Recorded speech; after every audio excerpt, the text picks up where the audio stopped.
সৃষ্ট বৈরী আবহাওয়ায় শিবালয়ের পদ্মা যমুনা উত্তাল হয়ে ওঠায় পাটুরিয়া দৌলতদিয়া ও আরিচা কাজিরহাট নৌ রুটে দুর্ঘটনা এড়াতে লঞ্চ চলাচল সাময়িক বন্ধ রাখা হয়েছে। শনিবার ভোর রাত থেকে আরিচা কাজিরহাট ও পাটুরিয়া দৌলতদিয়া নৌ রুটে ফেরি লঞ্চ চলাচল বন্ধ করে দেয় কর্তৃপক্ষ।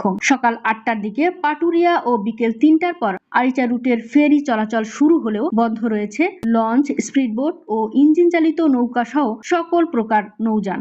বাংলাদেশ অভ্যন্তরীণ নৌ পরিবহন কর্তৃপক্ষ BIWTA আরিচা অঞ্চলের বন্দর কর্মকর্তা মোহাম্মদ মামুনুর রশিদ জানান, বৈরী আবহাওয়ার কারণে নদী উত্তাল ও বাতাসে সৃষ্ট প্রচন্ড ঢেউয়ের ফলে উল্লেখিত রুটের ফেরি লঞ্চ চলাচল ঝুঁকিপূর্ণ হয়ে ওঠে। এ সময় নৌ দুর্ঘটনা এড়াতে ফেরি সহ লঞ্চ, স্পিডবোট চলাচল বন্ধ করে দেওয়া হয়। তিনি আরো জানান, পরবর্তী নির্দেশনা না দেওয়া পর্যন্ত আরিচা কাজিরহাট ও পাটুরিয়া দৌলতদিয়া নৌ রুটে লঞ্চ চলাচল বন্ধ থাকবে। পরিবেশ স্বাভাবিক হলে কর্তৃপক্ষের নির্দেশনায় পুনরায় লঞ্চ চলাচল শুরু হবে। ফেরি সেক্টর BIWTC আরিচা অঞ্চলের পাটুরিয়া ঘাট শাখার AG এম মোহাম্মদ সালাম হোসেন জানান, আরিচা ও পাটুরিয়া রুটে ছোট বড় 22টি ফেরি চলাচল করছে। এদিকে বৈরী আবহাওয়ার দেশের দক্ষিণ ও পশ্চিমাঞ্চলের ব্যস্ততম নৌ রুট দিয়ে প্রতিনিয়ত অসংখ্য ছোট বড় যানবাহন ও যাত্রী সাধারণ চলাচল করে। সৃষ্ট বৈরী আবহাওয়ায় ফেরি, লঞ্চ, স্পিডবোট ও ইঞ্জিন চালিত নৌকা চলাচল বিঘ্ন ঘটায় এ সকল যানবাহন মালিক, শ্রমিক ও যাত্রী সাধারণ চরম বিপাকে পড়েছে।